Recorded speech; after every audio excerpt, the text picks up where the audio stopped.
ब्रह्म पुराण हिंदू धर्म के 18 पुराणों में से एक प्रमुख पुराण है। इसे पुराणों में महापुराण भी कहा जाता है। पुराणों की दी गई सूची में इस पुराण को प्रथम स्थान पर रखा जाता है। कुछ लोग इसे पहला पुराण भी मानते हैं। इसमें विस्तार से सृष्टि जन्म, जल की उत्पत्ति, ब्रह्म का आविर्भाव तथा देव दानव जन्मों के विषय में बताया गया है। इसमें सूर्य और चंद्र वंशों के विषय में भी वर्णन किया गया है। इसमें ययाति या पुरु के वंश वर्णन से मानव विकास के विषय में बताकर राम कृष्ण कथा भी वर्णित है। इसमें राम और कृष्ण के कथा के माध्यम से अवतार के संबंध में वर्णन करते हुए अवतारवाद की प्रतिष्ठा की गई है। ब्रह्म पुराण गीता प्रेस गोरखपुर का आवरण पृष्ठ। लेखक वेदव्यास। भाषा संस्कृत। श्रृंखला पुराण विषय विष्णु शिव।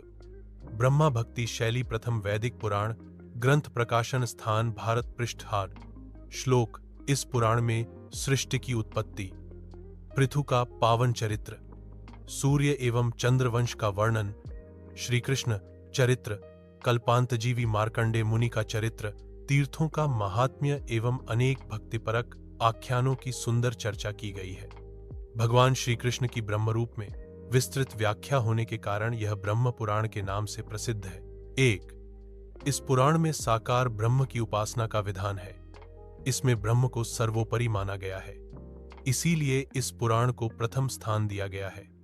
पुराणों की परंपरा के अनुसार ब्रह्म पुराण में सृष्टि के समस्त लोकों और भारतवर्ष का भी वर्णन किया गया है। कलयुग का वर्णन भी इस पुराण में विस्तार से उपलब्ध है। 2 ब्रह्म के आदि होने के कारण इस पुराण को आदि पुराण भी कहा जाता है। व्यास मुनि ने इसे सर्वप्रथम लिखा है। इसमें 10 सहस्र श्लोक हैं। प्राचीन पवित्र भूमि नैमिष अरण्य में व्यास शिष्य सूत मुनि ने यह पुराण समाहित शिववृंद में सुनाया था।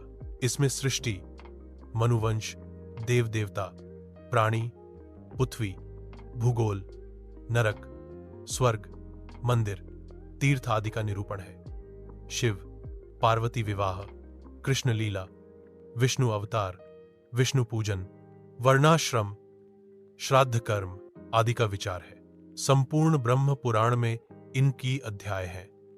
इसकी श्लोक संख्या लगभग 12 है। इस पुराण की कथा लोमहर्षण सूत जी एवं शौनक ऋषियों के संवाद के माध्यम से वर्णित है। यही कथा प्राचीन काल में ब्रह्मा ने दक्ष प्रजापति को सुनाई थी। ब्रह्म पुराण का धार्मिक दृष्टि से अत्यंत महत्व है, साथ ही इसका पर्यटन की दृष्टि से भी महत्व है। इसमें अनेक तीर्थों, भद्र तीर्थ, पतत्र तीर्थ, विप्र तीर्थ, भानु तीर्थ, भिल तीर्थ आदि का विस्तार से वर्णन मिलता है। इसमें सृष्टि के आरंभ में हुए महाप्रलय के विषय में भी बताया गया है। इसमें मोक्ष, धर्म, ब्रह्म का स्वरूप और योग विधि की भी विस्तृत जानकारी दी गई है। इसमें सांख्य और योग दर्शन की व्याख्या करके मोक्ष प्राप्ति के उपायों पर प्रकाश डाला गया है। यह वैष्णव पुराणों में प्रमुख माना गया है। ब्रह्म पुराण का आरंभ इस कथा के साथ होता है कि प्राचीन काल की बात है कि नैमिषारण्य में मुनियों का आगमन हुआ। सभी ऋषि मुनि वहां ज्ञानार्जन के लिए एकत्रित हुए। कुछ समय बाद वहां पर सूत जी का भी आगमन हुआ, तो मुनियों ने सूत जी का आदर सत्कार किया और कहा, हे भगवान, आप अत्यंत ज्ञानी ध्यानी हैं। आप हमें ज्ञान भक्तिवर्धक पुराणों की कथा सुनाइए। यह सुनकर सूत जी बोले, आप मुनियों की जिज्ञासा अति उत्तम है और इस समय मैं आपको ब्रह्म पुराण सुनाऊंगा। कथा संपादित करें। यह पुराण सब पुराणों में प्रथम और धर्म, अर्थ, काम और मोक्ष को प्रदान करने वाला है। इसके अंदर नाना प्रकार के आख्यान है। देवता, दानव और प्रजापतियों की उत्पत्ति इसी पुराण में बताई गई है। लोकेश्वर भगवान सूर्य के पुण्यमय वंश का वर्णन किया गया है, जो महापातकों के नाश को करने वाला है। इसमें ही भगवान रामचंद्र के अवतार की कथा है। सूर्यवंश के साथ चंद्रवंश का वर्णन किया गया है। श्री कृष्ण भगवान की कथा का विस्तार इसी में है। पाताल और स्वर्गलोक का वर्णन, नरकों का विवरण, सूर्यदेव की स्तुति कथा और पार्वती जी के जन्म की कथा का उल्लेख लिखा गया है। दक्ष प्रजापति की कथा और एकाम्र क्षेत्र का वर्णन है। पुरुषोत्तम क्षेत्र का विस्तार के साथ किया गया है। इसी में श्री कृष्ण चरित्र का विस्तार पूर्वक लिखा गया है। यमलोक का विवरण, पितरों का श्राद्ध और उसका विवरण भी इसी पुराण में बताया गया है। वर्णों और आश्रमों का विवेचन भी कहा गया है। योगों का निरूपण, सांख्य सिद्धांतों का प्रतिपादन, ब्रह्मवाद का दिग्दर्शन और पुराण की प्रशंसा की गई है। इस पुराण के 2 भाग हैं और पढ़ने सुनने से यह दीर्घता की ओर बढ़ाने वाला है। सूत जी ने मुनियों के आग्रह को स्वीकार करते हुए कहा, सर्वप्रथम मैं इस ब्रह्म को नमस्कार करता हूं जिसके द्वारा माया से परिपूर्ण यह समस्त संसार रचा गया है और जो प्रत्येक कल्प में लीन होकर फिर से उत्पन्न होता है, जिसका स्मरण करके शिव, मुनि, देव, मनुष्य मोक्ष प्राप्त करते हैं।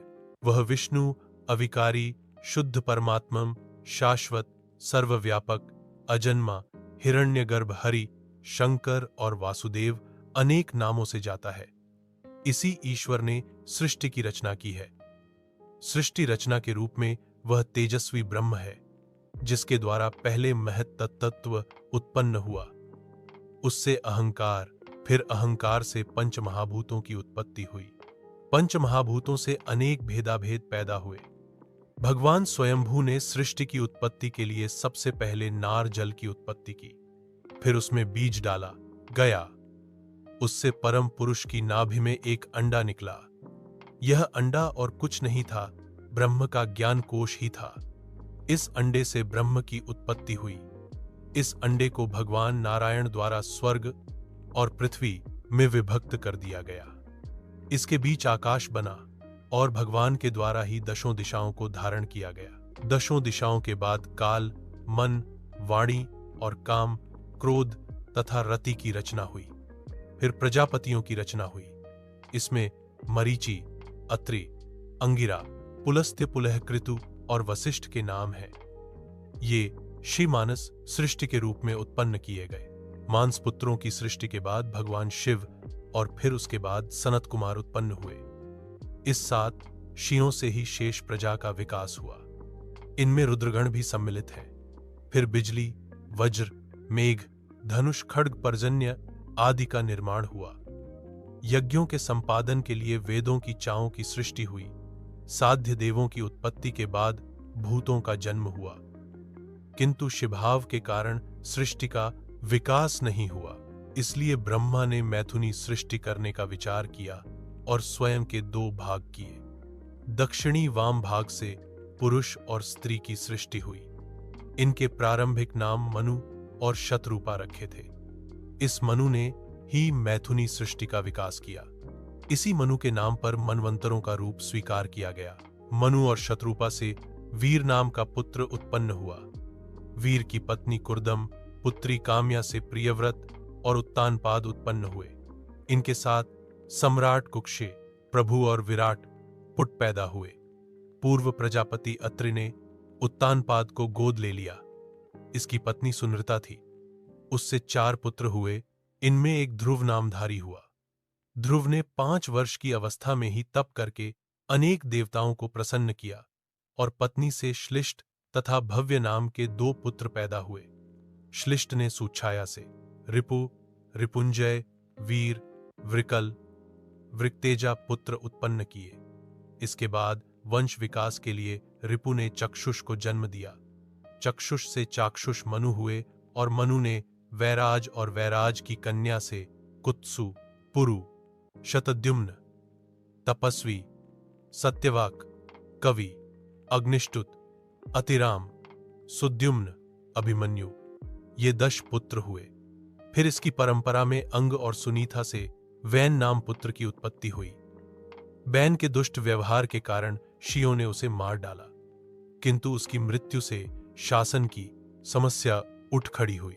राज्य को सुव्यवस्थित रूप से चलाने के लिए प्रजा को आतताइयों के निरंकुश हो जाने की आशंका को देखते हुए मुनियों ने वेन के दाहिने हाथ का मंथन किया। इससे धनुष और कवच, कुंडल सहित पृथु नामक पुत्र उत्पन्न हुआ।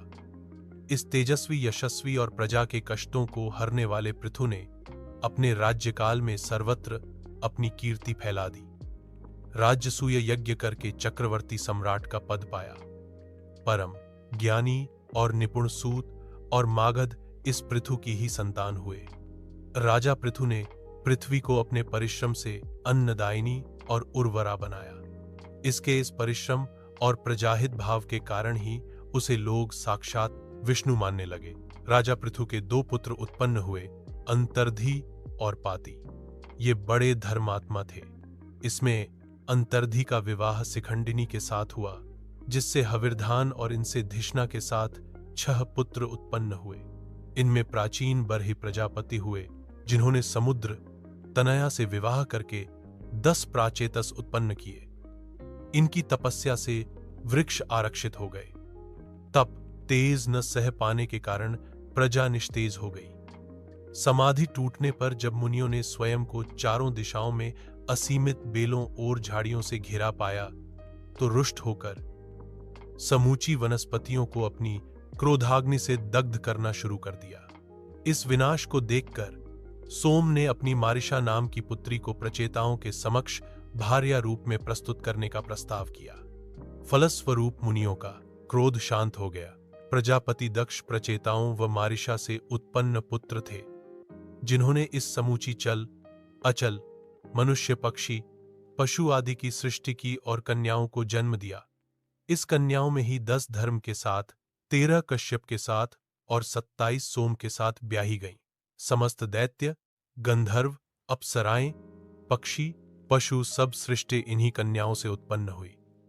मुनियों की जिज्ञासा को देखते हुए सूतजी जी ने प्रजापति दक्ष और उनकी पत्नी की उत्पत्ति ब्रह्मा जी के दाहिने और वाम अंगष्ठ से बताते हुए कहा, वस्तुतः यह समूचा कर्म है।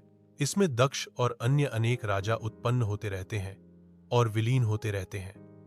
पूर्व काल में ज्येष्ठता का आधार तप को माना जाता था और इसी के प्रभाव से शिव मुनि प्रतिष्ठा और उच्च स्थान पाते थे, महर्षि हो जाते थे। ब्रह्मा जी ने जब मानवी सृष्टि से प्रजा वृद्धि में अभीष्ट फल होते न देखा, तो मैथुनी सृष्टि प्रारंभ की। इस क्रम में ब्रह्मा जी के पुत्र नारद ने कश्यप मुनि परिणीता दक्ष पुत्री के उदर से जन्म लिया। ये हर्यश्व कहलाए और सृष्टि रचना के लिए संपूर्ण पृथ्वी की जानकारी पाने के लिए अन्य अनेक दिशाओं में चले गए। इनके नष्ट होने पर दक्ष प्रजापति ने पुनः अन्य पुत्रों को जन्म दिया। इनका भी पूर्व पुत्रों की भांति अंत हुआ। अपने पुत्रों को फिर नष्ट होता देखकर दक्ष ने वैरिणी के गर्भ से 60 कन्याओं को जन्म दिया, जिनको शियों को सौंप दिया गया। इनसे आगे सृष्टि का पूरा विकास रेखांकित होता है। धर्म के साथ दक्ष की 10 पुत्रियों का विवाह हुआ, जिनके नाम थे अरुंधति, वशु, यामी, लंबा, भानु, मरुत्वती, संकल्पा, मुहूर्ता, साध्या तथा विश्वा। विश्वा से विश्वदेव और साध्या से साध्यदेव उत्पन्न हुए। इसी प्रकार मरुत्वान, वसुगण, भानुगण, घोष, नागवीथी, मुहूर्चन तथा पृथ्वी के सभी विषयों और संकल्पों से विश्वात्मा संकल्प उत्पन्न हुए। सोम के साथ नक्षत्र नाम की पत्नियों से वंश क्रम में आपस्तंभ मुनि, ध्रुव से काल, ध्रुव से हुतद्रव्य, अनिल से मनोजव और अनल से कार्तिकेय, प्रत्युष से क्षमावान तथा प्रभात से विश्वकर्मा का जन्म हुआ। कश्यप जी द्वारा सुरभि से 11 रुद्र उत्पन्न हुए। कश्यप मुनि की अदिति, दिति, दनु, अरिष्ता, सुरसा, खसा, सुरभि, विंता, ताम्रा, कोचवशा, इला, कद्रु और मुनि पत्नियां हुई। इनमें अदिति के द्वारा 12 पुत्र उत्पन्न हुए और दिति के गर्भ से हिरण्यकशिपु और हिरण्याक्ष 2 पुत्र तथा सिंहिका नाम की पुत्री उत्पन्न हुई। इस कन्या ने विप्रचित के वीर्य से रौहिकेय को जन्म दिया। हिरण्यकशिपु के यहाँ हालाद, अनुहल्लाद, प्रहलाद और संहलाद 4 पुत्र उत्पन्न हुए।